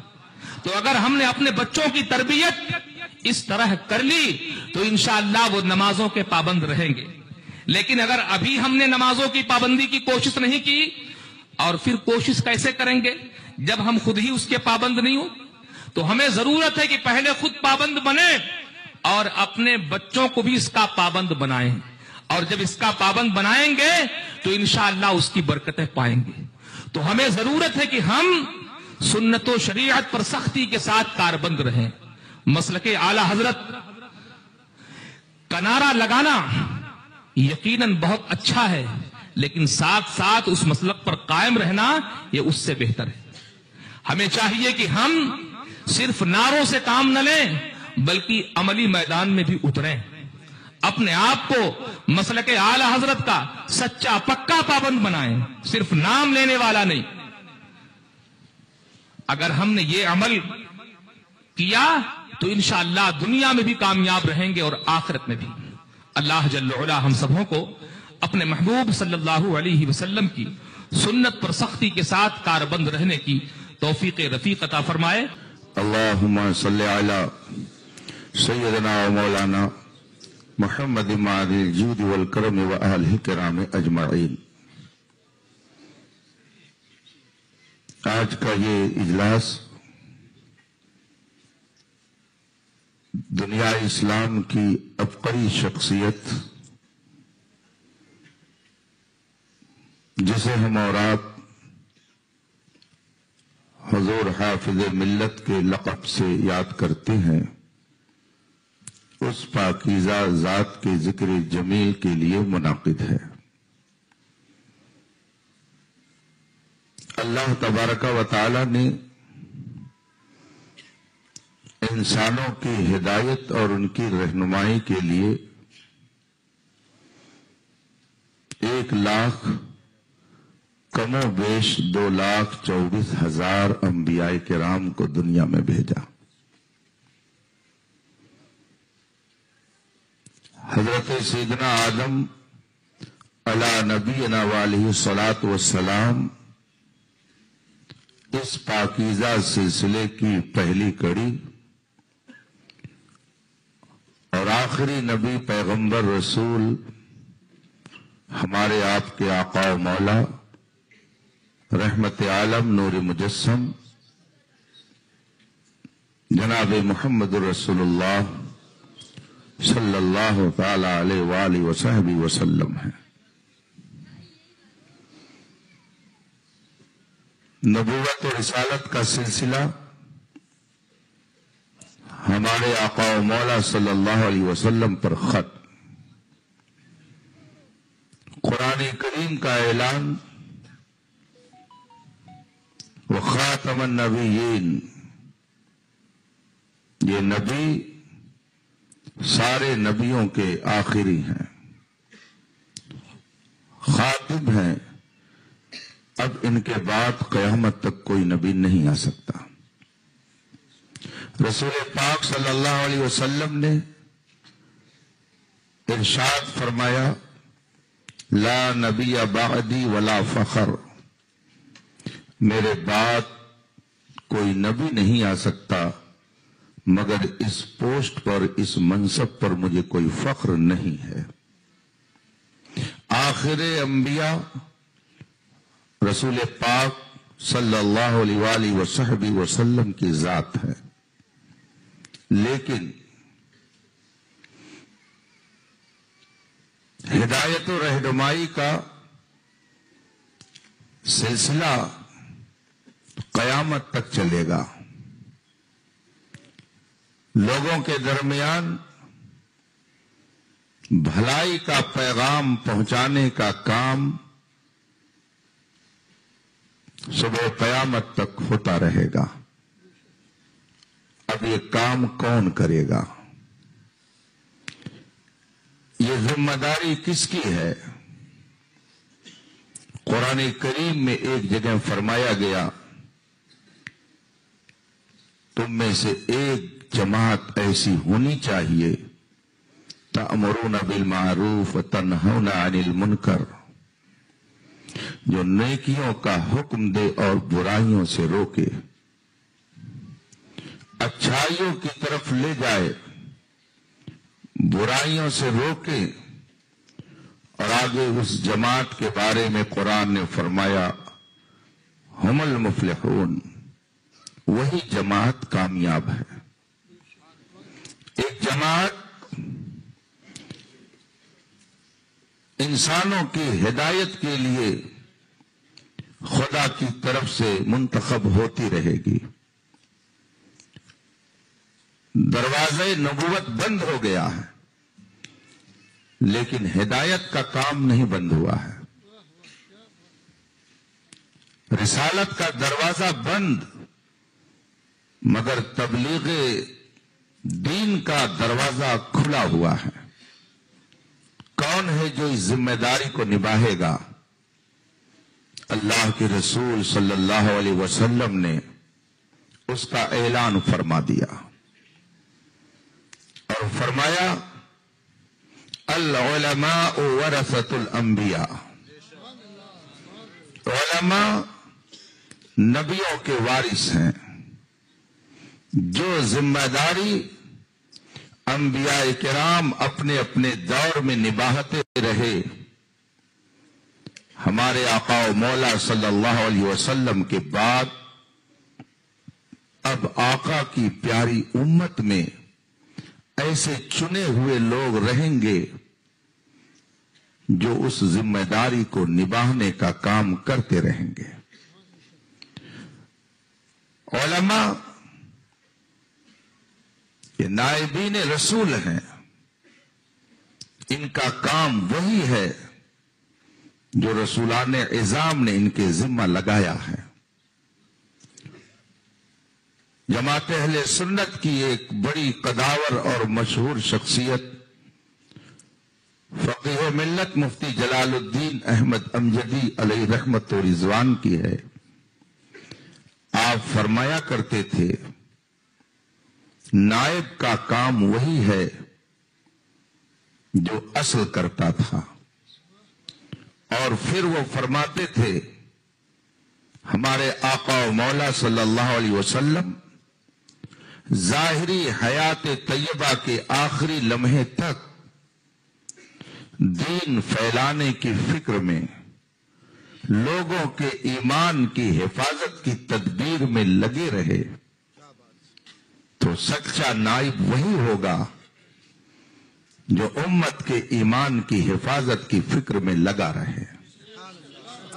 وہ فرماتے تھے، سچا نائب رسول اسی کو کہا جائے گا جو زندگی کے ہر موڑ میں امت کی خیر خواہی سوچتا رہے، جس کی نگاہ بلند قوم کے مسائل کو سلجھانے کے لیے ہمیشہ کھلی رہے۔ جس کی عقل امت کے مسائل کو سمجھنے کے لیے ہمیشہ تیار رہے، جس کا دل غم امت میں ہمیشہ دھڑکتا رہے. اگر عالم دین اس معیار کا ہے تو وہ سچا نائب رسول ہے. اس کی زیارت حدیث پاک کی روشنی میں نبی کی زیارت ہے. اس کی ابتدا میں نماز گویا نبی کی ابتدا میں نماز ہے. اس کی تعظیم در حقیقت نبی کی تعظیم ہے، اور اس کی توہین در حقیقت نبی کی توہین ہے. اللہ تبارک و تعالی نے اپنے نظام قدرت کے تحت رسول پاک صلی اللہ علیہ وسلم کے بعد مسلمانوں کے درمیان ایک سے ایک قداور شخصیتوں کو اب تک پیدا کرتا آ رہا ہے، اور ایسی ایسی برگزیدہ شخصیتیں جلوہ گر ہوئیں جن کے فضل و کمال کی خوشبو سے پوری دنیا مشکبار ہے. صحابہ، اہل بیت، تابعین، تبع تابعین، ائمہ مجتہدین، علماء دین، اولیاء کرام، یہ خدا کی طرف سے منتخب جماعتیں ہیں. ان کا انتخاب خدا کی طرف سے ہوتا ہے. صاحب روح البیان علامہ صوفی محمد اسماعیل حقی علیہ الرحمہ نے آیت کریمہ انما یخشی اللہ من عباد العلماء کے تحت تفسیر میں فرمایا ہے کہ انما یخشی اللہ من عبادہ العلماء کی ایک قرات انما یخشی اللہ من عبادہ العلماء ہے. قرآن کریم میں جو مشہور قرات، اس قرات کے مطابق انما یخشی اللہ من عبادہ العلماء، مگر وہ فرماتے ہیں کہ ایک قرات اس کی یوں بھی ہے انما یخشی اللہ من عبادہ العلماء، اور پھر فرماتے ہیں کہ یخشا کا معنی ڈرنے اور خوف کرنے کے ہوتے ہیں، لیکن جب انما یخشی اللہ پڑھا جائے گا تو اس کا مطلب یہ ہوگا کہ اللہ تبارک و تعالی اپنے بندوں میں سے جسے چن لیتا ہے. یخشا کا معنی ہے چن لینا، منتخب کر لینا، ان کو الگ کر دینا. وہ کون سی جماعت ہے کہ عام بندوں میں سے اللہ جسے منتخب کرتا ہے؟ العلماء، وہ اہل علم کی جماعت ہے، وہ علماء کی جماعت ہے. اسی لیے جو سچا عالم ہوتا ہے، جو سچا فقیہ وقت ہوتا ہے، جو سچا مفتی ہوتا ہے، وہ منتخب و انتخاب الہی ہوتا ہے، وہ خدا کی طرف سے منتخب ہوتا ہے. امام اہل سنت مجدد دین و ملت سیدنا امام احمد رضا فاضل بریلوی رضی اللہ تعالی عنہ اپنے دور میں ہندوستان کے قاضی اسلام کے منصب پر تھے. علماء نے فرمایا انہیں کسی نے منتخب نہیں کیا تھا، وہ منتخب انتخاب الہی تھے، وہ خدا کا انتخاب تھے، وہ مصطفیٰ کی عنایت تھے، وہ غوث اعظم کی کرامت تھے، وہ خواجہ غریب نواز کی عنایت تھے، وہ ماں رہرا کے مشائخ کرام کی توجہ کا مرکز تھے، وہ اہل سنت کی شان تھے، علماء کی آن بان تھے، فضل و کمال کی کمان تھے، فضل و کمال حکمت و دانائی کا خزانہ تھے. ان کو اللہ نے منتخب کیا، اسی لیے سب ان سے جلنے والوں کے گل ہو گئے چراغ. احمد رضا کی شمع فروزہ ہے آج بھی، فانوس بن کے جس کی حفاظت ہوا کرے، وہ شمع کیا بجھے جسے روشن خدا کرے. جو منتخب انتخاب الہی ہوتا ہے وہ ہمارے اور آپ کے فقیہ اور مفتی بنانے سے مفتی نہیں بنتا، خدا اسے منتخب کرتا ہے۔ انما یخشی اللہ من عباد العلماء، ایک قرات کے مطابق صاحب روح البیان نے فرمایا جو سچے علماء ہوتے ہیں ان کو اگرچہ بظاہر لوگ سمجھتے ہیں کہ انہوں نے محنت کی تو اس درجے پر پہنچے، مگر سچی بات یہ ہے کہ وہ خدا کا انتخاب ہوتے ہیں۔ یخشی اللہ کا ترجمہ فرماتے ہیں اللہ علماء کو منتخب کرتا ہے، انہیں چنتا ہے، اور خدا اس لیے چنتا ہے تاکہ وہ مصطفیٰ جان رحمت کی نیابت کا کام انجام دیں، رسول پاک صلی اللہ علیہ وسلم کے احکام کو کما حق لوگوں تک پہنچائیں۔ اللہ ان کے اندر احقاق حق اور ابطال باطل کی ہمت پیدا کرتا ہے، انہیں سچی بات کہنے کی جرات عطا کرتا ہے۔ جسے اللہ منتخب کرتا ہے اسے لولا لگڑا نہیں چھوڑتا، بلکہ فضل و کمال کا اسے خزانہ عطا کر دیتا ہے۔ امام اہل سنت علم و فضل کے اس خزانے کا نام ہے کہ جس سے پوری دنیا آج فیض لے رہی ہے، اور خزانہ وہاں سے بڑھتا جا رہا ہے، کم ہونے کا نام ہی نہیں لے رہا ہے، بلکہ وہ ایسا سمندر ہے کہ نہ جانے کتنی نہریں اس سے نکل کر کے دوسروں کو سیراب کرتی نظر آتی ہیں۔ وہ ایسے سمندر کا نام ہے جہاں سے ایک دریا نکلا جسے لوگوں نے صدر الشریعہ کا نام دیا۔ وہ ایک ایسا سمندر ہے جہاں سے ایک نہر نکلی تو کسی نے اسے ملک العلماء علامہ ظفر الدین بہاری کا نام دیا۔ وہ ایک ایسا سمندر ہے جہاں سے نہر نکلتی ہے تو کوئی اسے حجت الاسلام کہتا ہے، ایک نہر نکلتی ہے تو اسے کوئی صدر الافاضل کہتا ہے، ایک نہر نکلتی ہے تو کوئی اسے مفتی اعظم کہتا ہے، ایک نہر نکلتی ہے تو کوئی اسے شیر بشیل سنت کہتا ہے، ایک نہر نکلتی ہے کوئی اسے مبلغ اسلام کہتا ہے۔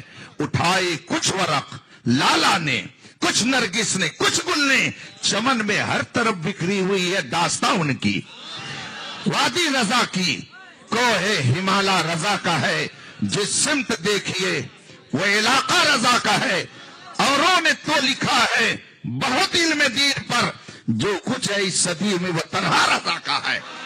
حضور صدر الشریعہ امام اہل سنت اعلی حضرت کے فضل و کمال کے سچے امین تھے، اور صدر الشریعہ رحمت اللہ تعالی علیہ نے جو اپنی ایک ٹیم تیار فرمائی مسلک اعلی حضرت کی نشر و اشاعت کے لیے، اس ٹیم کے نہ جانے کتنے ایسے افراد کہ خود اپنی جگہ پر علم و فضل کی ایک انجمن بن گئے۔ جس ٹیم میں میرے حضور حافظ ملت تھے، ذرا اس صف کا نام تو سنیے۔ کوئی امام النوح صدر العلماء علامہ سید غلام جیلانی میرٹھی رہی رحمت و رضوان کہلاتا ہے، یہ امام النوح ہیں۔ ان کی کتابیں علماء پڑھ کر کے اس سے فیض و برکات حاصل کرتے ہیں، کلاس فیلو ہیں، ہم سبق ہیں حضور حافظ ملت کے۔ امام النوح علامہ صدر العلماء غلام جیلانی میرٹھی، مصنف قانون شریعت شمس العلماء علامہ شمس الدین جعفری علیہ رحمت و رضوان، مجاہد ملت علامہ حبیب الرحمان رئیس اڑیسہ۔ یہ وہ شخصیتیں ہیں کہ ذرا ان شخصیتوں میں اور دیکھیے، مفتی اعظم کانپور جنہیں مناظر ہندوستان کہا جاتا ہے، علامہ رفاقت حسین صاحب صدیقی جو مفتی اعظم کانپور کے منصب پر فائز تھے، یہ سب ہم سبق ہیں، یہ سب ایک ساتھ حضور حافظ ملت کی بارگاہ سے فیض لینے والے ہیں۔ ان حضرات نے صدر الشریعہ سے علم بھی لیا، عمل بھی لیا، اعلی حضرت کے فیض و برکات بھی لیے۔ آپ ہندوستان کے ایک کونے سے دوسرے کونے تک دیکھ لیجئے، جس طرف آپ نظر ڈالیں گے ہر جگہ آپ کو امام اہل سنت کے فضل و کمال کا جلوہ نظر آئے گا۔ اڑیسہ ہندوستان کا ایک آخری کوڑا ہے، اس اڑیسہ کی سرزمین پر حضور مجاہد ملت علامہ حبیب الرحمان صاحب رحمت اللہ تعالی علیہ صدر الشریعہ اور صدر الشریعہ کے واسطے سے اعلی حضرت کا فیضان لٹاتے رہے، اور آج دنیا سے جانے کے بعد اڑیسہ اور بنگال کی سب سے عظیم مرجع خلائق درگاہ کا نام آستان مجاہد ملت ہے۔ آپ چلے جائیے بیرون ملک، پڑوسی ملک، آپ وہاں پہ دیکھیے محدث اعظم پاکستان علامہ سردار احمد صاحب رحمت اللہ تعالی علیہ ہیں، یہ صدر الشریعہ رحمت اللہ تعالی علیہ کے تلامذہ میں ہیں۔ حضرت فقیہ ملت نے ایک مرتبہ مجھے نصیحت کرتے ہوئے فرمایا، مولانا استاذ کی خدمت صحیح ڈھنگ سے اگر کوئی کرتا ہے تو اسی دنیا میں اپنے ماتھے کی آنکھوں سے اس کا وہ نتیجہ دیکھتا ہے۔ اور پھر انہوں نے فرمایا کہ میں نے تاریخ میں یہ پڑھا ہے کہ جب حضور صدر الشریعہ علامہ امجد علی اعظمی خلیفہ اعلی حضرت علیہ الرحمہ اجمیر معلیٰ میں دارالعلوم معینیہ کے اندر درس و تدریس کا کام انجام دے رہے تھے، یہ سارے حضرات وہاں پڑھنے کے لیے تشریف لے گئے۔ آپ ذرا سوچئے کہ وقت کا صدر الشریعہ مدرس ہے اور شاگردوں میں سامنے علامہ سید غلام جیلانی میرٹھی ہیں، حضور مجاہد ملت ہیں، حضور شمس العلماء ہیں، حضور حافظ ملت ہیں، کیسی انجمن سجی رہی ہوگی، اور اس انجمن میں صدر الشریعہ کا فیضان کس طرح سے بٹتا رہا ہوگا، ہم اور آپ سے تصور کر سکتے ہیں۔ آج شاید وہ منظر ہمیں دیکھنے کو نہ ملے۔ حضور صدر الشریعہ رحمت اللہ تعالی علیہ جب اپنی درسگاہ سے باہر نکلتے تو حافظ ملت تیزی سے بڑھتے حضور صدر الشریعہ کے نالین مبارک کو صحیح کرنے کے لیے، اور ادھر سے حضرت علامہ سردار احمد صاحب علیہ الرحمہ بڑھتے، اور دونوں میں کبھی کبھی نوک جھوک ہو جاتی، وہ چاہتے میں جلدی جوتی سیدھی کر دوں، وہ چاہتے میں جلدی جوتی سیدھی کر دوں، دونوں میں کبھی کبھی نوک جھوک ہو جاتی۔ حضور فقیہ ملت اس واقعے کو بیان کرنے کے بعد مجھ سے فرمانے لگے کہ مولانا استاذ کی خدمت کا نتیجہ دیکھیے کہ دونوں نے اپنے استاذ کی جوتی سیدھی کرنے کے لیے اتنی کوشش کی تو استاذ کی نگاہ کرم نے ایک کو محدث اعظم پاکستان بنا دیا اور ایک کو حافظ ملت بنا دیا۔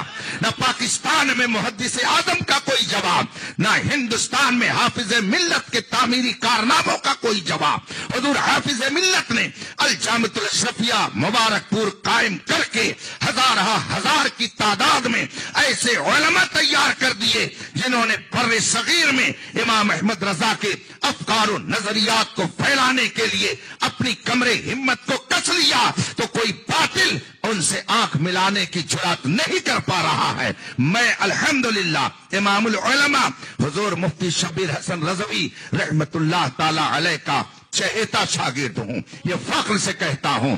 الحمدللہ 5 سے 6 سال تک میں نے ان کی جوتیاں سیدھی کی ہیں، اور جب میں بیٹھتا تو پرانی باتیں میں کریت کر کے ان سے پوچھا کرتا تھا۔ ایک موقع پر میں نے پوچھا، حضرت آپ نے بخاری شریف کا امتحان کس کو دیا تھا اور آپ کو کتنا نمبر ملا تھا؟ تو حضرت نے فرمایا کہ بخاری شریف پڑھانے والے حضور حافظ ملت تھے، ہم نے بخاری شریف حضور حافظ ملت سے پڑھی، اور اس موقع پر اپنی جماعت کے کچھ علماء نے کہا کہ شاید معیار تعلیم حافظ ملت کے ہاں کچھ کم ہو گیا، تو ایک بڑے عالم کو امتحان کے لیے بلایا گیا، ممتحن کی حیثیت سے بڑے عالم آئے، ہمارے استاد گرامی امام العلماء حضور مفتی شبیر حسن رضوی رحمت اللہ تعالی علیہ نے ہم سے خود فرمایا کہ نمبر 1 پر میں تھا، امتحان دینے کے لیے گیا اور پہلے حضور حافظ ملت سے میں نے جا کر دعا لی اور میں نے عرض کی حضور بخاری شریف لے کر امتحان دینے جا رہا ہوں۔